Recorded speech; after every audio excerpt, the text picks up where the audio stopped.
नमस्कार मित्रों, आप सभी का हार्दिक स्वागत है हमारी चैनल धर्मार्थ पे। अच्छे और सुखी जीवन के लिए जरूरी है कि कुछ नियमों का पालन किया जाए। शास्त्रों के अनुसार बताए गए नियमों का पालन करने वाले व्यक्ति को जीवन में कभी भी किसी प्रकार की परेशानी का सामना नहीं करना पड़ता है। स्त्री हो या पुरुष, कुछ नियमों का पालन दोनों को ही समान रूप से करना चाहिए, अन्यथा भविष्य में भयंकर परिणामों का सामना करना पड़ सकता है। गोस्वामी तुलसीदास द्वारा रचित श्री रामचरितमानस के लंका कांड में एक प्रसंग आता है, जब लंका दरबार में रावण और अंगद के बीच संवाद होता है। इस संवाद में अंगद ने रावण को बताया है कि कौन कौन से 14 दुर्गुण या बातें होने पर कोई भी व्यक्ति जीते जी मृतक समान हो जाता है।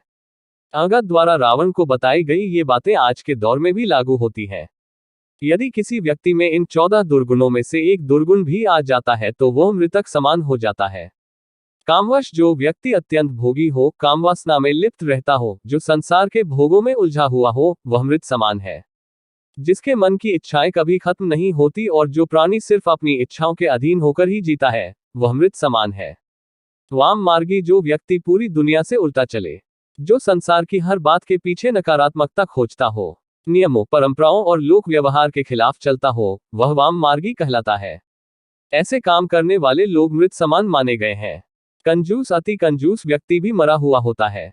जो व्यक्ति धर्म के कार्य करने में, आर्थिक रूप से किसी कल्याण कार्य में हिस्सा लेने में हिचकता हो, दान करने से बचता हो, ऐसा आदमी भी मृत समान ही है। अति दरिद्र, गरीबी सबसे बड़ा श्राप है। जो व्यक्ति धन, आत्मविश्वास, सम्मान और साहस से हीन हो, वो भी मृत ही है। अत्यंत दरिद्र भी मरा हुआ है। दरिद्र व्यक्ति को दुत्कारना नहीं चाहिए, क्योंकि वह पहले ही मरा हुआ होता है, बल्कि गरीब लोगों की मदद नहीं चाहिए।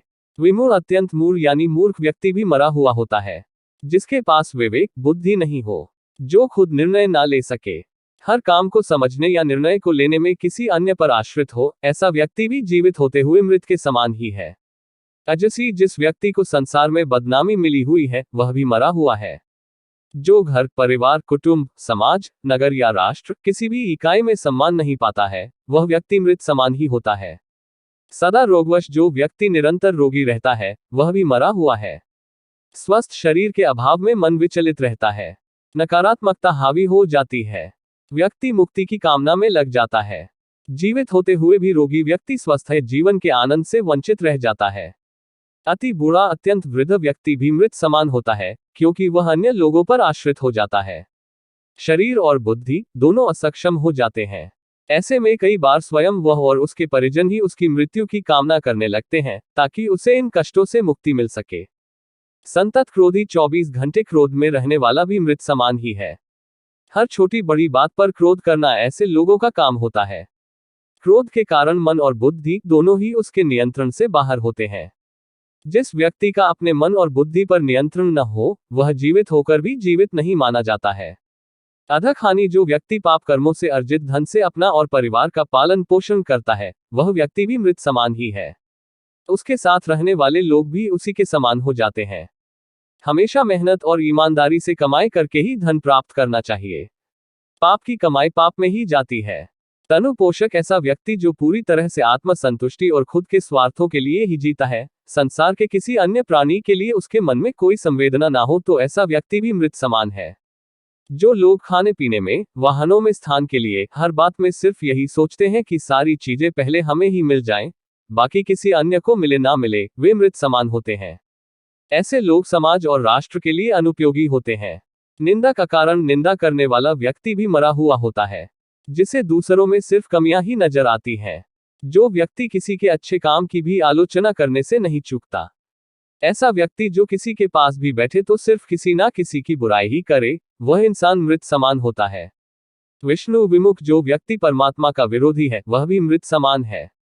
जो व्यक्ति ये सोच लेता है कि कोई परम तत्व है ही नहीं, हम जो करते हैं वही होता है, संसार हम ही चला रहे हैं, जो परमशक्ति में आस्था नहीं रखता है, ऐसा व्यक्ति भी मृत माना जाता है। संत और वेद विरोधी, जो संत, ग्रंथ, पुराण और वेदों का विरोधी है, वह भी मृत समान होता है। प्रसंग इस प्रकार है, श्रीराम और वानर सेना समुद्र पर पुल बांधकर लंका पहुंच गई थी। तब श्रीराम ने अंगद को दूत बनाकर रावण के दरबार में भेजा, ताकि अंगद रावण को यह समझा सके कि वह सीता को पुनः सौंप दे तो युद्ध टल सकता है। अंगद रावण के दरबार में पहुंचा और कई प्रकार से लंकेश को समझाने का प्रयास किया, लेकिन रावण अपनी शक्ति और अहंकार में नशे में चूर था। रावण ने सीता को सौंपने से मना कर दिया। अंत में अंगद में रावण को यह 14 दुर्गुण बताए जो कि किसी भी जीवित व्यक्ति को मृत समान बना देते हैं। अंगद ने रावण से कहा, जो अस करौन तत्पी न बढ़ाए, मुहि बधे नहीं कछु मनुसाय, कौल कामबस कृपनी बिमुहा, अति दरिद्र अजसी अति बुढ़ा, सदा रोगबस संतत क्रोधी, विष्णु विमुख श्रुति संत विरोधी, तनु पोषक निंदक अधखानी, जीवत सब सम 14 प्राणी। अगर हमसे इस वीडियो में कोई भी प्रकार की गलती हुई हो तो हम आपसे क्षमा मांग रहे, कृपया हमें क्षमा कर दीजिएगा।